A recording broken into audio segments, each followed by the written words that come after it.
Hello, everybody, and welcome to another Total Annihilation replay. Today we've got something extra special for you. We have the final game of the Total Annihilation Escalation Cash Prize Tournament between Harald and Dirty Harry, otherwise known as Combat Disc. But to make today more special, I have a guest caster with me here today who has casted the tournament all the way up to this point. So to avoid spoilers, if you actually want to see how we got here to where Harald and Harry are facing off for first place, you got to head on over to Wingflyer's channel, who's here on the stream with me today, and you can go down to the description. There's going to be a link to his channel in the description. Click on that, and that way you can watch all the games leading up to this point that he has on his channel. And I'll hand it off to Wingflyer to give himself a nice little introduction, and in the meantime, we'll go ahead and get started here on Mossy Brick Road. Okay, hey, this is Wingflyer. I decided to see if we could get a co-cast of this Escalation Pro 2021 tournament with Postal. I thought the community would really love that. As Postal said, I have casted pretty much this entire tournament on my channel. It has been an awesome tournament so far. A little bit of background about me. I grew up on Total Annihilation. This game was basically my childhood. And as you can see, some things never change. So it's awesome to see that there's still a very active community. You know, people are still casting it, still modding it, still playing tournaments for money. 20 years later, that's just awesome. And so I'm very, very happy that we have people like Postal to keep the game alive, and I'm happy to be here. Thank you for introducing me. Yeah, and I'm extra happy that you've taken up the mantle of actually casting all of the tournament games. I have been, for those who follow the channel, you know that the content hasn't been as frequent as most people would like. It's actually a very busy season for me in the fall with a small business I run. So I saw that Wingflyer was doing that, and I'm like, oh, thank goodness someone's actually getting all the content out there, because I know there's a lot of people who are hungry for some escalation content. Looks like our demo has frozen a little bit, and I'm not exactly sure what's going on. Oh, there we go. Okay. All right, we made it. We made it.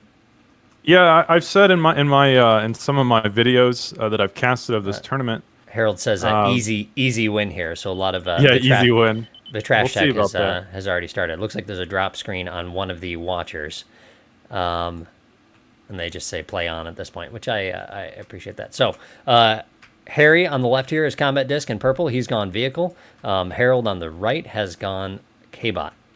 So you can see the difference in expansion speeds. We got some fast walking K-Bots there versus the construction vehicles. Right now it looks like at this point they're more or less even in their expansion. Same number of solars, 3 and 3 on each side. And here we go. Harry is pumping out some Jeffy. So we get to see a nice vehicle versus K-Bot start here. Yeah, I do prefer vehicles on this map. I think just if we switch to the mega map real quick, you can see that it's a quite a large map. There's quite a distance between the two bases, and I do give vehicles an advantage for closing that gap more quickly.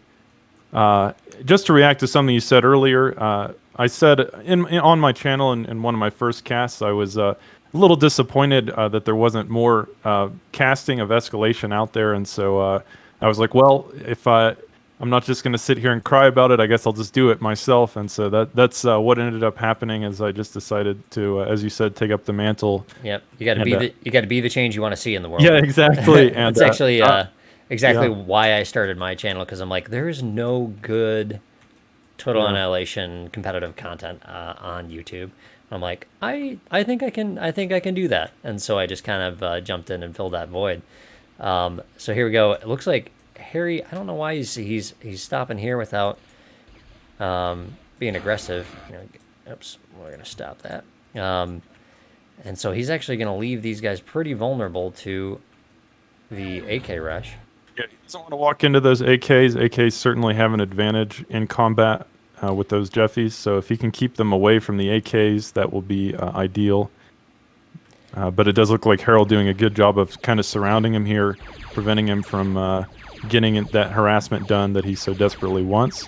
And So yeah, this basically looks like it more or less negates that vehicle advantage here. It looks like maybe he's yep. only going to get these two by. One of the things to point out about this map is we do have these rows of trees. Units can't get through them right now until you take a lumberjacking to them.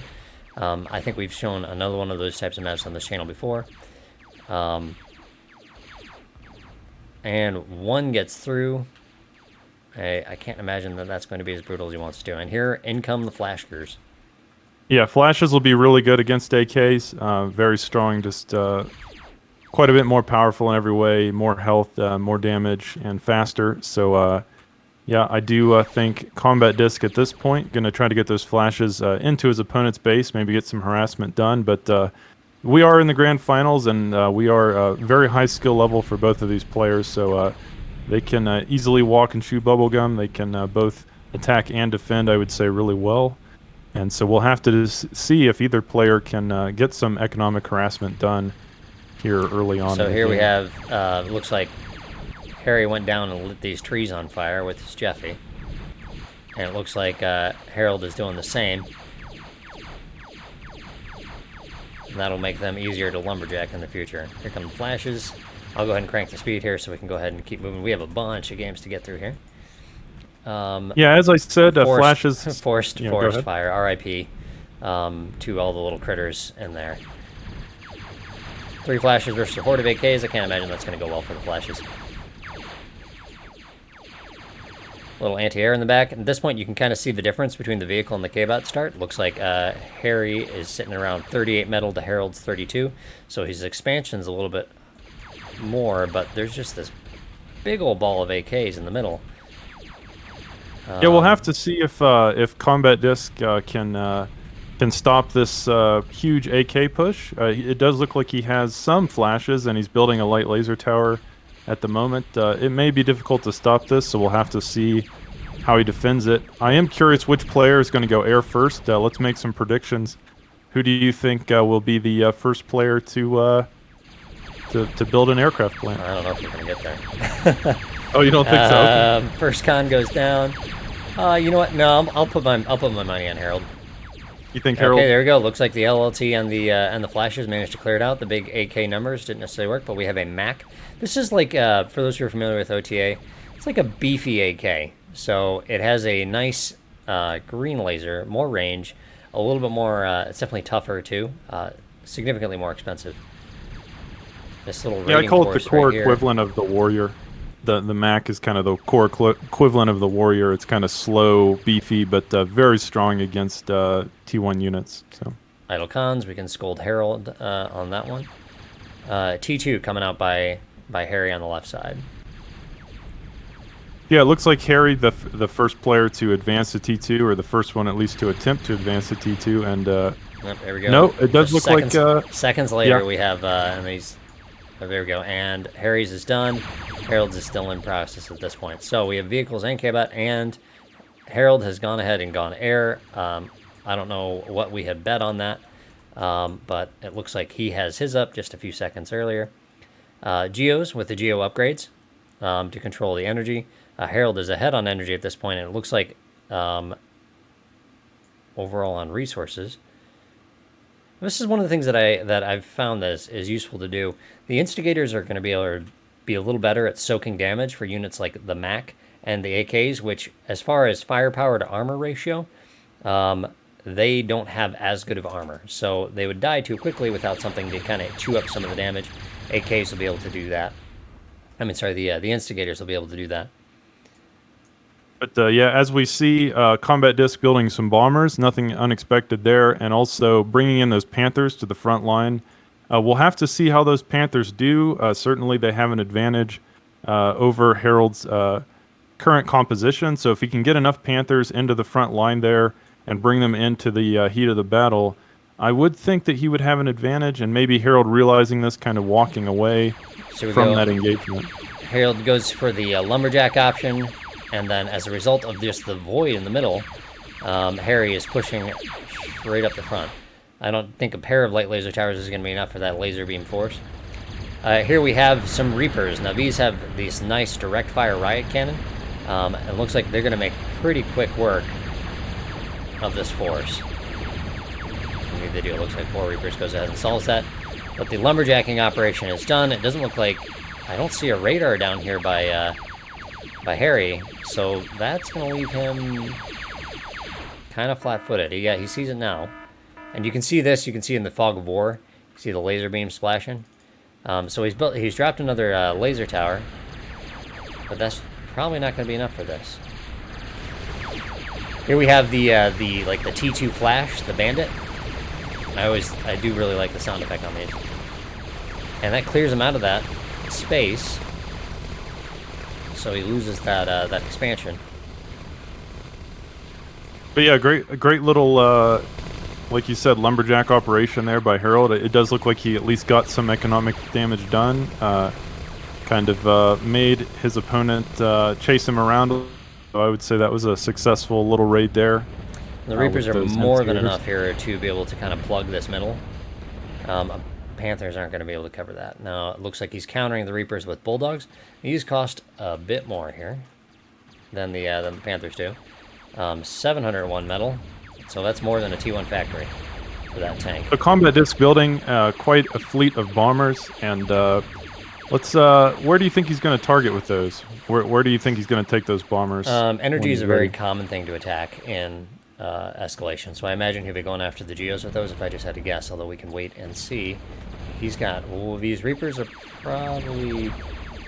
might be too much at this point. So now you can see Harald has really jumped ahead in economy at this point. Not even really with... he's got his mohos going. He's going for the T2 with it. Fighters really nice defense by Harald. Very heads up defense. I do like the use of the fighters. Rather than spending more money on missile towers, which don't move, goes for air superiority with the T1 fighters. Yeah, I've said in previous casts, air superiority in TA escalation, and really just in TA in general, is so important. You definitely want to have control of the skies. It will give you a huge advantage over your opponent. Especially on OTA, especially on air style maps, getting the air superiority. Gods of War, that was something that was really big for him to do.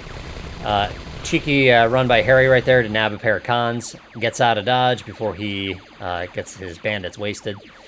These 2 Reapers, though, they are in a very bad position. He's going to try and do damage with them. You can see, though, these fighters basically just barely scratched the tank. Tank coming down, cleaning him out. Harald's just jumped way ahead in resources.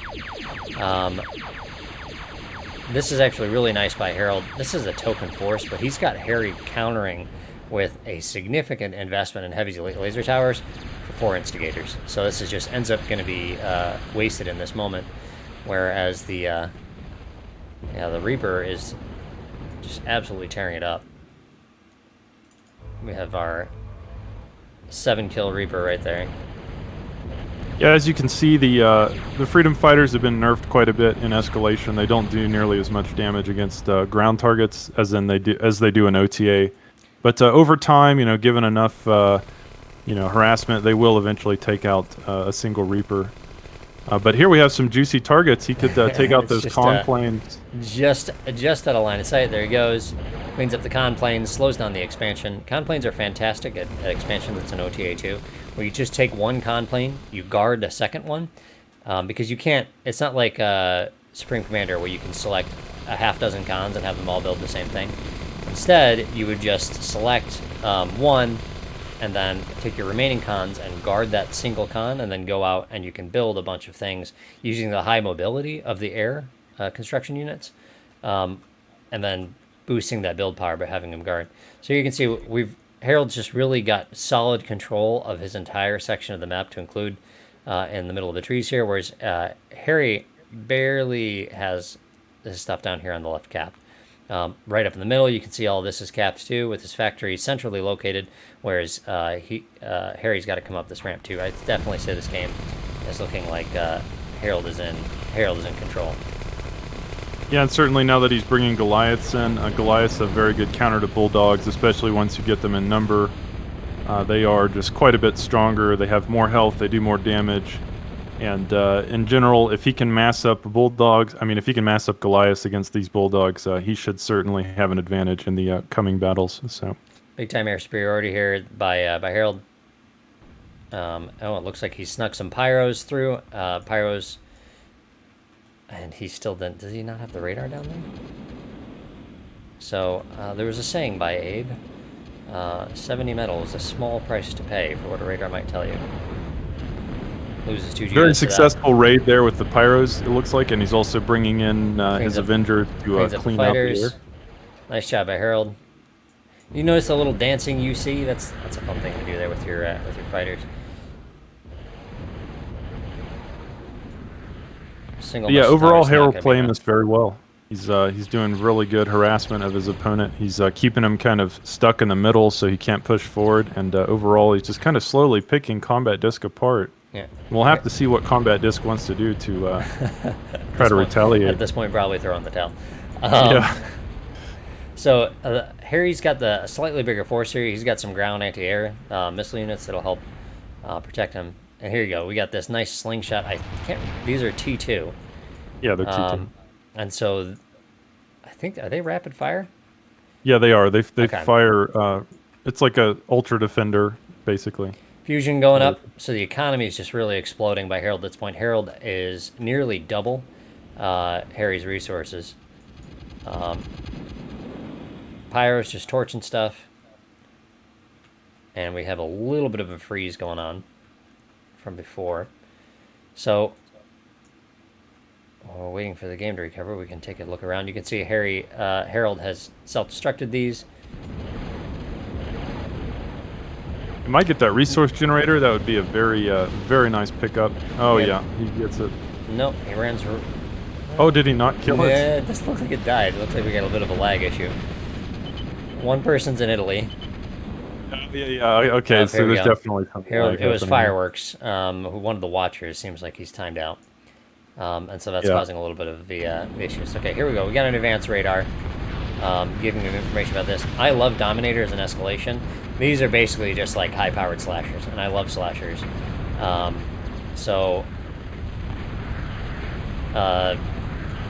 Whenever I pull Escalation, I just can't help myself, and I just build tons of those. I don't know if in the most recent iteration if they're as strong as they were in others. Looks like Harry's got some bulldogs that aren't quite updating right. Yeah, Dominator's very cool. In Escalation, they also have 2 firing modes, so they can fire horizontally or vertically like they do in the original game. They're incredibly versatile too. If you were to attack these with gunships, they will eventually they'll land enough hits on the brawlers and stuff to be able to take them down. Here we have another air battle. Nice looks like nice little trap. Brings and this push is just going to be really tough. So he's got the penetrators. These will outrange, and you can see right there, just incredible range on those. They'll outrange the Dominators. So yeah, the Reapers have enough velocity on their right cannons to hit these close patrolling fighters. Now these heavy laser towers might actually come into play. Perhaps at a time where it would have been might be too late. So this is one of those sunk cost things in Total Annihilation. When you're playing, while this was sitting here not shooting, there were resources that he wasn't building, or units that he wasn't building. So now at this point, you might say, okay, well they're getting to shoot, but was it the best decision to build them at the time? That's where that feint by Harald with the 4 tanks making it look like he's got a much bigger force that's going to be coming through, which is useful. This is where scouting is a good thing. I'm going to go ahead and say that Harry's goose is cooked at this point. Advanced air by Harald, plenty of resources, double fusions linked for that. Harry says good game and throws in the towel. Yeah, really good game between those two, but certainly it seemed like Harald was in control the whole game. Yeah, Harald basically ran with that one. Other than this postal schmuck who accessed 3,900 metal, really good efficient use of resources by both players. Yeah, it's just very effective. This is your numbers that matter right there. Good rating by Harald. Took the lead and he refused to relinquish it. So all right. That's game one of the tournament finals. These guys are playing for $200 in USD dollars cash money, as the kids say these days. So definitely something on the line. Both of them want to win, and we'll be moving on to game two of this. But make sure before you leave here, you click on Wingflyer's channel. You go down and you go to his channel and you hit that subscribe button on his, and so that way you can be notified when he updates and uploads fresh escalation content. And we will catch you all in the next one. All right, talk to you guys later.